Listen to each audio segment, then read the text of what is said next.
주제는 복음이에요. 복음을 여러분들하고 나누기 위해서는 이 복과 복음의 관계를 규명할 필요가 있습니다. 왜냐하면 우리가 일상 쓰고 있는 단어들은 되게 너무 다 오염되어서 쓰기가 민망할 정도로 이렇게 왜곡되어 있어요. 대표적인 게 사실 사랑 아닙니까?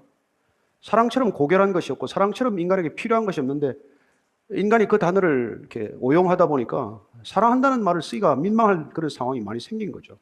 복도 마찬가지입니다. 세상의 복이라는 이 개념이 성경 속에 있는 복과 너무나도 다른 복인데 이 복이 성경으로, 교회로, 그리스도인의 마음 중심으로 물밀듯 밀려 들어옴으로써 복에 대한 오해가 너무 많아졌어요. 네. 그래서 예수 믿으면 복 받습니다. 무슨 복 받는데요? 세상이 말하는 복과는 상관없어요. 그런데도 불구하고 그냥 복 받는데요. 그래서 오늘 이 복음이 무엇인가에 관해서 왜 우리는 그걸 복음이라고 하는가?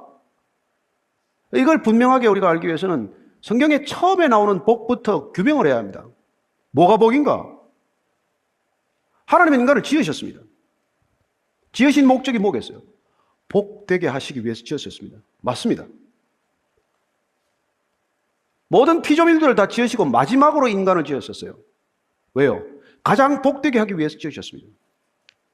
따라서 그 복이 무엇인지를 우리가 알면 하나님과 우리와의 관계가 더욱더 견고해지지 멀어지지 않습니다. 세상이 주는 복의 개념 속으로 우리가 오염되면 하나님과의 관계는 점점 멀어지게 되어 있습니다. 여러분이 처음 우리가 창세기를 읽게 되면 인간을 복되게 하기 위해서 지으셨다는 것을 발견하게 됩니다. 창세기 1장 22절입니다. 시작. 하나님이 그들에게 복을 주시며 이르시되 생육하고 번성하여 여러 바닷물에 충만하라 새들도 땅에 번성하라 하시니라. 만물을 지으시고 복을 주셨습니다. 만물, 생물들에게 복을 주신 이유는 생육하고 번성하라는 것입니다. 생육하고 번성하고 충만하다는 것은 늘어나는 것이요 팽창하는 것입니다. 많아지는 거예요. 그래서 우리는 뭐든지 많아지면 그게 복이라고 생각합니다. 인간을 지으시고는 뭐라고 말씀하셨는지를 주목해야 합니다. 1장 28절입니다. 시작. 하나님이 그들에게 복을 주시며 하나님이 그들에게 이르시되 생육하고 번성하여 땅에 충만하라 땅을 정복하라 바다의 물고기와 하늘의 새와 땅에 움직이는 모든 생물을 다스리라 하시니라. 인간에게도 생물들에게 주셨던 복을 허락하십니다. 그러나 거기에 방점이 있지 않습니다. 그 뒤에 땅을 다스리라, 정복하라, 생물들을 다스리라고 하십니다. 정복하다는 것은 어떤 특정한 관계를, 질서를 세우라는 뜻입니다. 그래서 이 땅에 하나님께서 만물을 지으시고 마지막에 인간을 지으신 까닭은 이 만물들의 생태계를 인간으로 하여금 어떤 특정한 질서를 세우도록 명령하신 것입니다. 다스리라, 이건 그 질서를 유지하라는 뜻이에요. 따라서 하나님은 인간과의 관계를 특별한 관계로 시작했다는 것을 짐작할 수 있습니다. 만물에게는 그냥 생육하고 번성하고 충만하라. 이것도 복이에요. 그러나 인간의 복의 요점은 이 생육하고 번성하고 충만한 이 땅과 바다와 하늘의 모든 생물들에게 어떤 질서를 부여하는, 하나님 대신에 이 땅의 피조 세계를 다스리고 그 질서를 유지하는 하나님과의 관계에서 비롯된 놀라운 능력을 발휘하라는 뜻에서 인간을 지으신 것은 다른 생물들을 지으신 것과는 특별한 관계를 설정하셨다는 것을 염두에 두셔야 합니다. 따라서 인간에게 주시는 이 복은 하나님과의 특별한 관계에서 비롯된 복이라는 점에서 세상이 말하는 소유를 근간으로 하는 복의 개념과는 본질적으로 다르다는 것을 우리는 명심해야 합니다. 이 땅에는 모든 복이 소유와 관련이 생겨버렸어요. 뭐든지 더 가지고, 남 없는 걸 가지고, 남 없는 탤런트를 가지고 뭘 가져야, 있어야, 더 늘어나야 그걸 복이라고 생각하는 것은 처음부터 복에 대한 개념에서 벗어난 것입니다. 복은 기본적으로 소유의 개념이 아니라 관계의 개념이라는 것, 이게 창세기에서부터 우리가 발견하지 않으면 요한계시록까지 흘러가면서 우리는 줄곧 세상의 복의 개념을 가지고 성경에서 그 복을 찾아내기 위해서 투영하는 그런 기괴한 행동을 벌이게 된다는 것입니다. 놀랍게도 하나님께서는 특별한 관계를 더욱더 세밀하게 우리한테 심어주기 위해서 안식이라는 개념을 우리에게 소개하십니다. 창세기 2장으로 가면은 2장 2절 3절입니다. 시작. 하나님이 그가 하시던 일을 7째 날에 마치시니 그가 하시던 모든 일을 그치고 일곱째 날에 안식하시니라. 하나님이 그 일곱째 날을 복되게 하사 거룩하게 하셨으니 이는 하나님이 그 창조하시며 만드시던 모든 일을 마치시고 그날에 안식하셨습니다. 하나님이 무슨 안식이 필요합니까? 왜 쉬어야 합니까? 피곤해서 쉬었겠습니까? 아니요. 하나님은 인간을 지으시고 안식이라는 멈춤, 더 이상 창조하는 행위의 멈춤을 통해서 이 피조 세계를 다스리는 인간과의 관계에 집중하는 시간을 안식이라고 표현하는 것입니다. 안식이란 여러분들이 일하다가 쉬는 게 아니에요. 하나님이 이 땅의 모든 피조 세계를 형성하던 일들을 멈추고 그 일을 대리할 수 있는 인간을 대리자로 이 땅 가운데 세우셔서 그 인간과 특별한 관계를 안식일에 그 시간에 그 날에 복되게 하셔서 그 날이 복된 겁니다. 안식일이 복된 거예요. 그 안식일을 복되게 하셔서 그 복된 시간 속에서 인간과 특별한 관계를 기뻐하는 시간이에요. 두 번째, 여러분들이 지극히 조심해야 될 것은 복을 주시되라고 하는 이 단어입니다. 복을 주신다는 것은 히브리어로 바라크입니다. 바라크. 복을 주세요.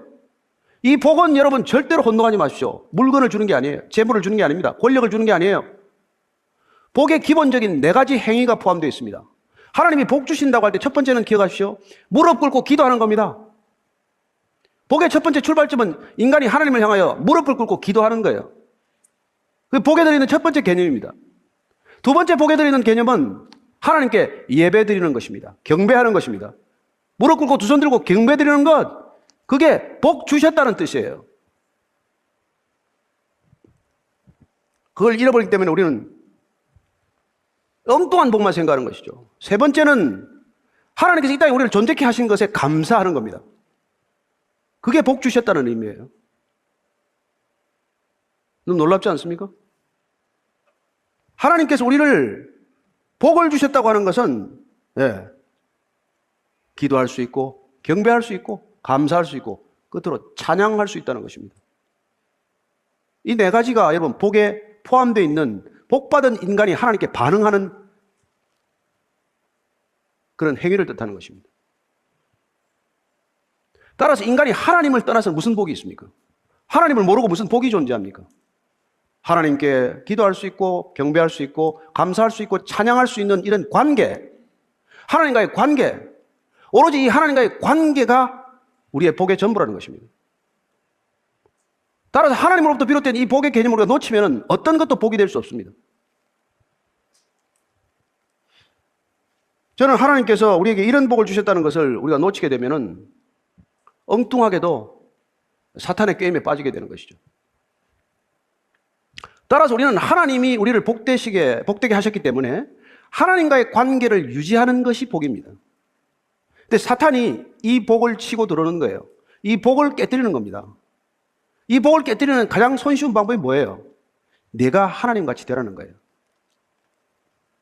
내가 하나님같이 되라는 겁니다.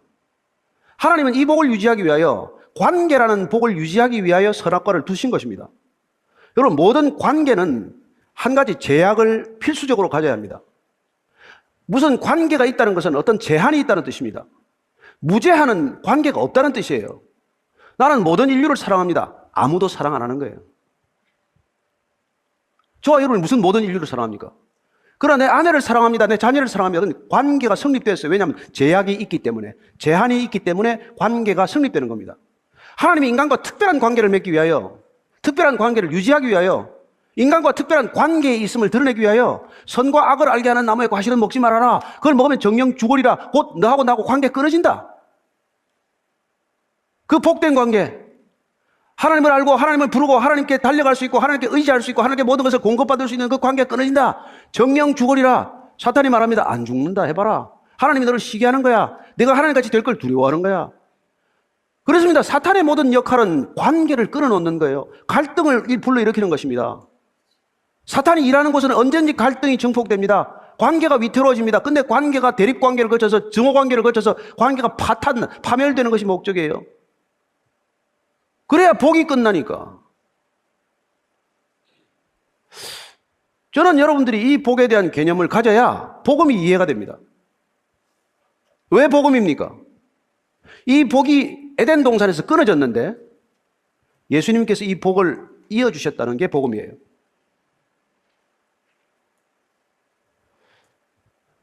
우리는 이 복이 산산조각 났습니다. 에덴에서 쫓겨났어요. 하나님 관계가 끝났습니다. 죽었어요. 아니 살았는데 그렇습니다. 관계가 끝난 것이 죽은 거예요. 이혼이란 뭡니까? 관계가 끝났다는 거예요. 결혼이란 관계가 맺어졌다는 것이고 이혼이란 관계가 끝났다는 것입니다. 관계가 끝나서 그들은 어디로 갔습니까? 동으로 가죠. 동으로 가면서 뭘 합니까? 문명을 이루어요. 문명은 관계가 끝난 인간의 생존 방식입니다. 우리는 하나님과의 관계가 유지될 때는 안식할 수 있습니다. 하나님과의 관계가 끝나면 존재를 증명해야 합니다. 존재가 불안하기 때문에, 관계가 끝났기 때문에 우리는 늘 자기 존재를 자기 스스로 증명하고자 하는 강한 욕구, 강한 불안에서 벗어나지 못합니다. 존재론적 불안이죠. 실존적 불안이죠. 그래서 인간이 이렇게 여러분 분주해진 거예요. 바빠진 겁니다. 뭘 그렇게 하느라고, 뭘 대단한 걸 하느라고 그렇게 바쁘고 그렇게 여유가 없는지. 네. 사랑이 식으면 바빠집니다. 주님과의 사랑이 식었고 주님과의 관계가 끝났기 때문에 인간은 수고하고 땀을 흘려야 내가 그 소산을 먹을 것이라고 말씀하신 것처럼 인간은 그렇게 땀을 흘리도록 분주해져야 하는 존재가 되고 만 것이죠.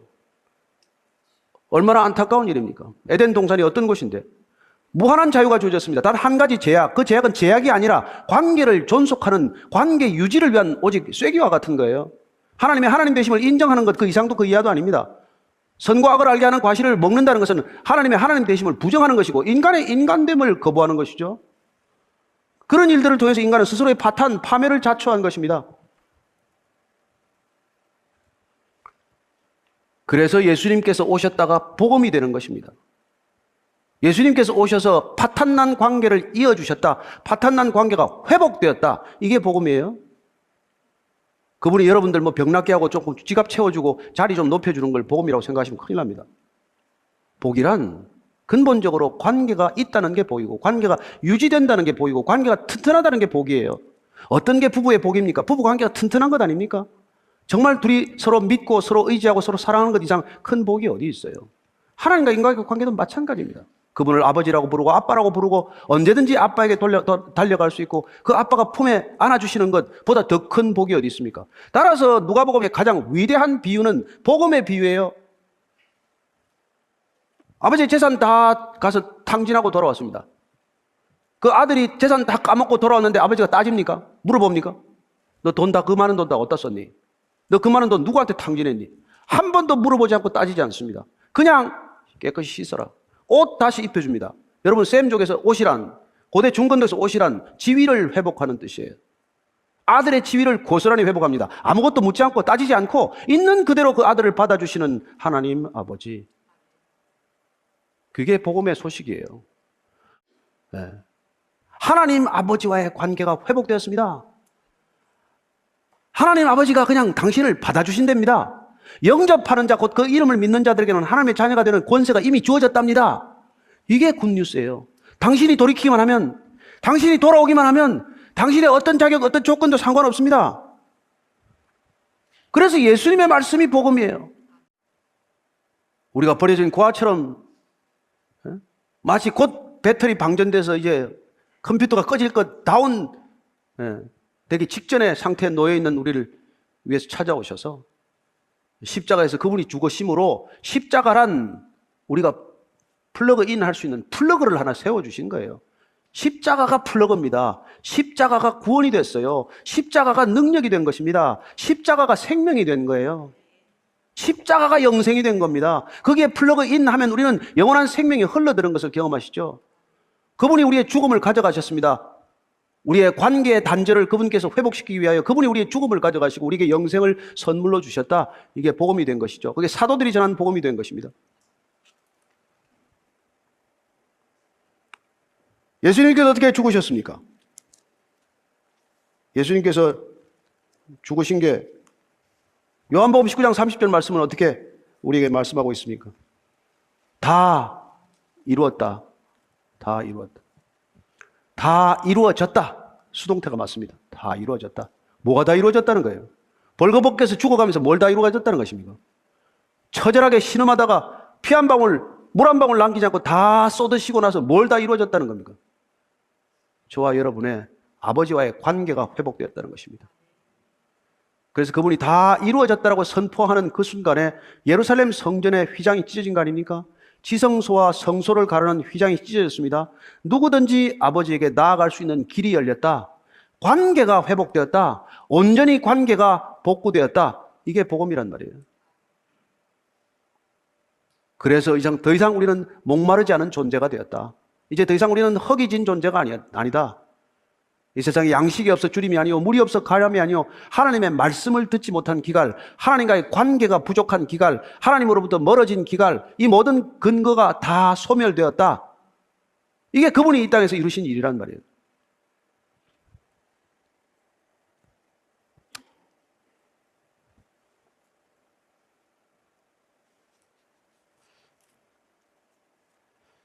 그래서 우리가 잘 아는 대로 참 사도 바울이 부르짖는 것이죠. 로마서 1장 16절 17절입니다. 시작. 내가 복음을 부끄러워하지 아니하노니 이 복음은 모든 믿는 자에게 구원을 주시는 하나님의 능력이 됨이라. 먼저는 유대인에게요 그리고 헬라인에게로다. 복음에는 하나님의 의가 나타나서 믿음으로 믿음에 이르게 하나니 기록된 바 오직 의인은 믿음으로 말미암아 살리라 함과 같으니라. 그는 복음을 부끄러워했던 사람이에요. 예수가 십자가에 달렸다. 십자가에서 죽었다. 벗긴 채 벌거벗긴 채 죽었다. 나무에 달린 자마다 저주받은 것이다. 이런 게 부끄러웠던 사람이에요. 부끄러워서 하나님께 충성하기 위해서 그런 그리스도를 잡아 죽인 사람 아닙니까?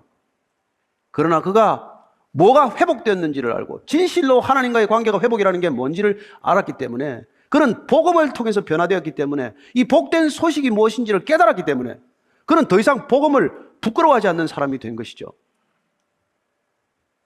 저와 여러분들이 오늘 이후로 절대 복음을 부끄러워하지 않게 되기를 바랍니다. 예수 믿는 거 부끄러움이 아닙니다. 예수 모르는 게 부끄러움이에요. 예수 모르는 게 복될 수 없습니다. 어떤 모르는 삶도 예수 모르고서 복된 삶을 살 수 없습니다. 세상을 보고 복 있다고 말하지 마십시오. 세상은 저주받은 곳입니다. 세상을 보고 부러워하지 마십시오. 그곳에는 여러분 복이 없어요. 복 없는 사람들이 잘 산다고 말하는 것입니다. 복이 없어서 여러분 부자로 사는 거예요. 복이 없어서 저렇게 권력에 치닫고 다니는 겁니다. 저렇게 권력 때문에 싸우는 사람이 어디 있어요? 여러분, 관계가 복입니다. 예수님과의 관계가 복이에요.